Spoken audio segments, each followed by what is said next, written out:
Welcome to the deep dive. Today we're really focusing on something vital for, well, pretty much every business out there, cybersecurity.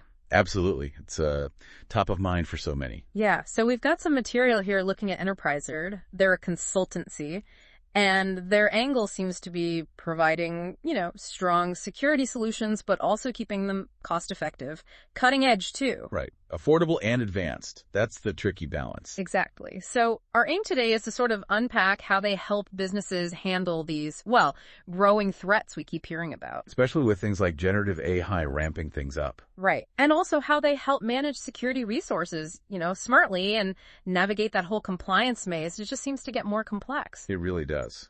And the consequences of getting it wrong. Yeah.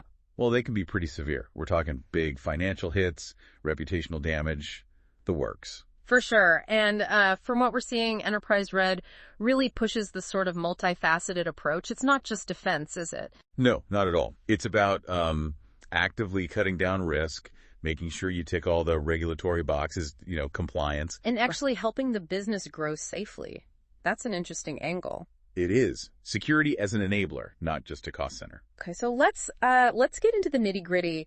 How do they actually tackle these big challenges businesses are facing? Well, maybe we should start with the absolute core.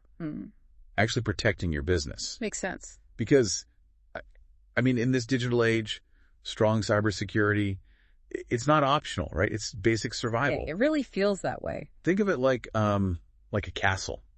You need that strong drawbridge. You've got to control what information gets in and what gets out. That's a good way to put it, a drawbridge. So to build that drawbridge, what does EnterpriseRed actually offer? What are the services? Well, it's quite a range. They talk about doing thorough risk assessments, basically finding your weak spots. Okay, so knowing where the problems might be.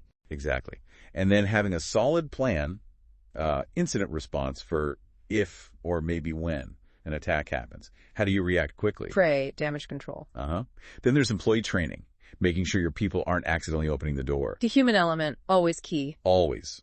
Plus 24/7 monitoring, keeping an eye on things constantly. Securing your cloud setups, which so many rely on now. And compliance guidance, helping navigate those rules we mentioned. Yeah, it seems pretty comprehensive. They're looking at the whole life cycle, from prevention with the assessments and training right through to the response if something bad does happen. And that training bit, it feels really crucial. Often hear that people are the weakest link, unfortunately. It's often true. Technology is great, but awareness is vital.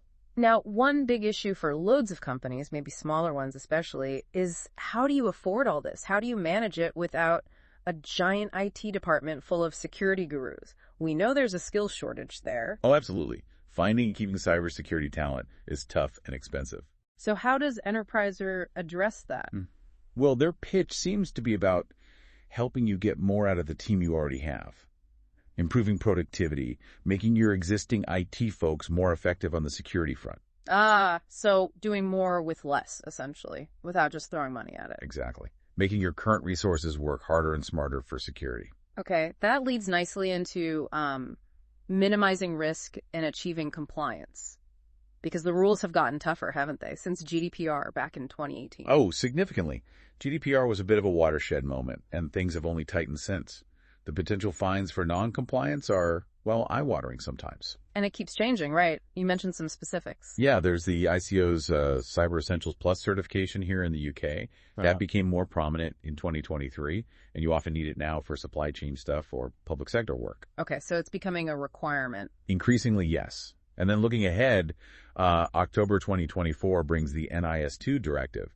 That's going to affect a lot more sectors dealing with Europe. NIS2. And then for the financial sector specifically, there's DORA, the Digital Operational Resilience Act, coming in January 2025. Wow. Okay, so it's a lot to keep on top of. It really is. It's a full-time job just tracking the changes sometimes. So it's good that EnterpriseRed explicitly says they help with this stuff, the compliance, the certifications, helping businesses navigate it all. And focusing on preventative measures, too, not just cleaning up messes, but trying to stop them happening by meeting these standards. That proactive approach is key. Yeah, because avoiding the fines is one thing, but there's a bigger picture, isn't there? They had a statistic about customer trust. That's right, yeah, I saw that. 84% of customers say they'd likely switch suppliers after a cyber attack. 84%. That's huge. That really brings it home. Good security isn't just overhead, it's fundamental to keeping your customers and actually growing the business. Precisely. It links directly back to enabling growth, which we mentioned earlier. If customers don't trust your security, they'll just go elsewhere. So EnterpriseRed is positioning security as a business enabler. It seems that way. Yeah. And tied into the budget point we discussed, they also talk about finding value. They actively look for newer tech from, I think they call them best-of-breed providers. Okay.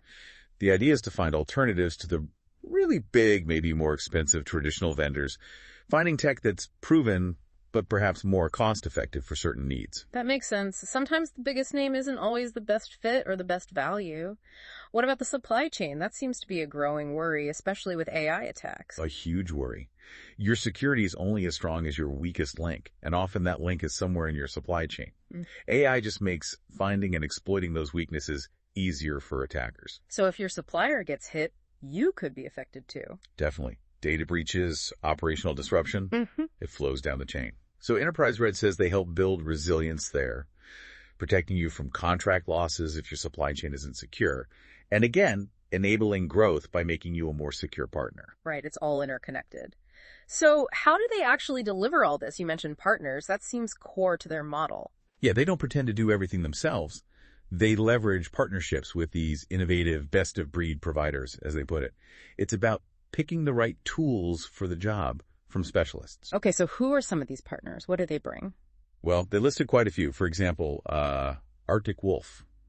You might know them better as BlackBerry Silence previously. Oh, right. BlackBerry Silence. Yeah. Their thing is using AI and machine learning for threat detection. It's signatureless, meaning it doesn't just rely on known virus definitions. So it can catch new threats. Zero-day stuff. Exactly. Across endpoints, networks, the cloud. And apparently it's quite lightweight. It doesn't bog systems down too much. Okay, that's Arctic Wolf. Who else? Then there's Brand Defense. They use AI too, but for scanning the wider web, dark web, public web, looking for risks to your brand, like leaked data or planned attacks. Gives you early warnings. Proactive intelligence gathering. Got it. And Core. They offer a kind of modular platform. 14 different security tools, apparently, all integrate into one system, one agent, one AI engine. Could simplify things a lot. Yeah, managing loads of different tools can be a nightmare. So one platform. Interesting. What about the people side again? For that, they partner with SibSafe. Security awareness training, human risk management, trying to make employees part of the solution, not the problem. Makes sense. Hitting that human element. Then Cyberverse. This looks like an all-in-one compliance helper aimed at things like ISO certification, providing monitoring, scanning, training, and even linking up with cyber insurance.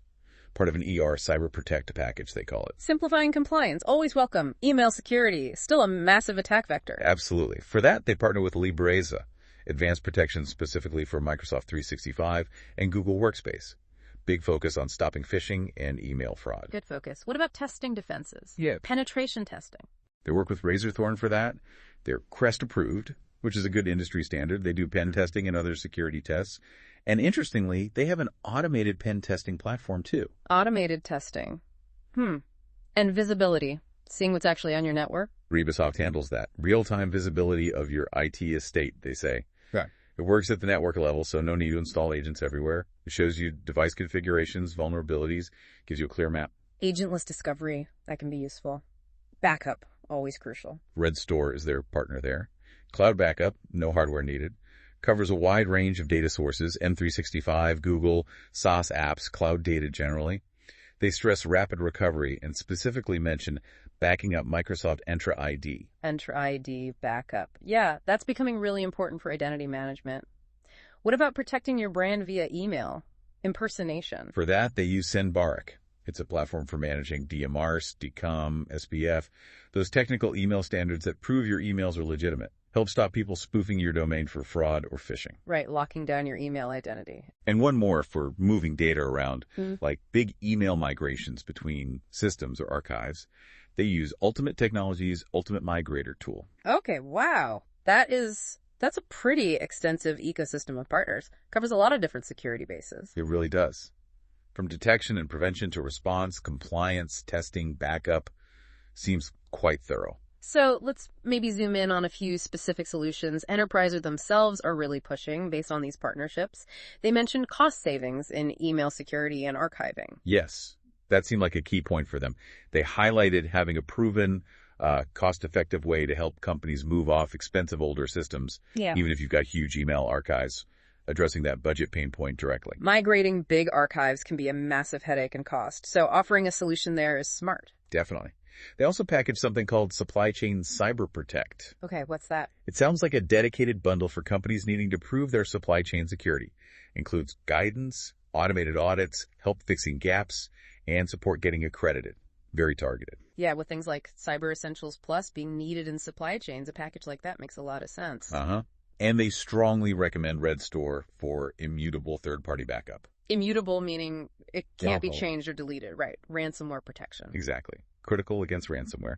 They position Red Store as cost-effective, scalable, covering all those key cloud platforms, M365, Google, Entra ID, SaaS data, big focus on operational resilience and compliance needs. Makes sense.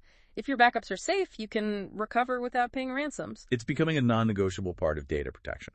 And endpoint protection, what are they recommending there? They're really highlighting BlackBerry Cylance, now under Arctic Wolf, as a top MDR EDR option that's managed detection and response, endpoint detection and response. Okay. They position it as high performance but low cost, pointing to decades of experience and this really high ROI figure, 293%. Basically, strong protection for your computers and devices, integrating well with other tools, and backed by Arctic Wolf's Security Operations Center, SOC, and remediation services. So effective protection, good value, and support included. Seems to be the message. And finally, that DMRC piece for stopping email impersonation, they push SendMark as their go-to independent solution. Independent meaning it works with any email system. Looks like it. They stress the risks of not having DMRs, deposit fraud, ransomware delivery, identity theft, brand damage, and position SendMark as the way to lock down your email domain properly. Right, protecting your brand's reputation via email. Crucial. Okay, so they have these partners, these solutions, but how do businesses actually pay for it all, especially if budgets are tight? Good question. They seem very aware of budget pressures. They specifically mention offering managed security services on an operational expenditure or OPEX model. So monthly payments instead of big upfront costs. Exactly. Like a subscription. They mention this for Red Store backup, SendRC email protection, and RebaSoft network visibility. Makes it more like a predictable operating cost. That could definitely help with cash flow. For sure. And they also said that even bigger cybersecurity projects, software, hardware, consultancy, can potentially be funded through OPEX too, often with discounts for multi-year commitments. So lots of flexibility in how you finance the security you need. It appears so. Trying to remove that initial cost barrier. Okay, so if someone listening is thinking, this sounds interesting, maybe relevant to me, what's the next step? How do they engage with EnterpriseRed? They seem to favor a very personal starting point. They suggest just a 30-minute video call initially. Low commitment. Just a chat. Yeah, basically to understand your specific situation, your needs, your challenges. Not a hard sell, more of a discovery call. That sounds sensible. Trying to build a relationship rather than just shifting products. That's the impression. They talk about wanting long-term relationships, helping clients stay ahead of the curve as threats evolve, and they're clear that they want to talk to businesses of any size. So don't be shy if you're a smaller company. Seems that way. Reach out for that initial chat. And how do people actually do that? How do they get in touch? They gave quite a few options. You can email them, sales@enterpriser.com. Okay, sales@enterpriser.com. Or call them, 0118-228-6207. 0118-228-6207. Got it. They're on LinkedIn. Just search EnterpriseRed Cybersecurity. On X, formerly Twitter, they're EnterpriseRed. EnterpriseRed on X. Okay. They have a YouTube channel, just EnterpriseRed. And they even have their own podcast, enterpriseatbitesize.podbean.com. Wow, okay. Plenty of ways to connect then. Email, phone, LinkedIn, X, YouTube, even their own podcast. Yeah, they've made it pretty easy to find them. Great. So just to kind of wrap things up then, it feels like EnterpriseRed is offering a broad and adaptable way to handle cybersecurity. It's not just one thing. It covers risk, compliance, budget, growth. Yeah, it's that comprehensive view, understanding the business context, not just the technical threats, and that commitment to finding value, using innovative partners alongside their own expertise. It seems like a pragmatic approach. Recognizing that security is this continuous thing, always changing, needing that proactive effort. Absolutely. You can't just set it, forget it. So a final thought maybe for you listening, reflecting on all this, the rising threats, the importance of resilience. maybe think about one thing, just one immediate step you could take in your own organization to improve your security posture after hearing this. Yeah, maybe it's looking into DMRs or reviewing your backup strategy or even just scheduling that initial chat we talked about. Exactly. A small step could make a big difference. Definitely worth exploring the resources mentioned or reaching out if anything sparked your interest. Thanks for joining us for this deep dive.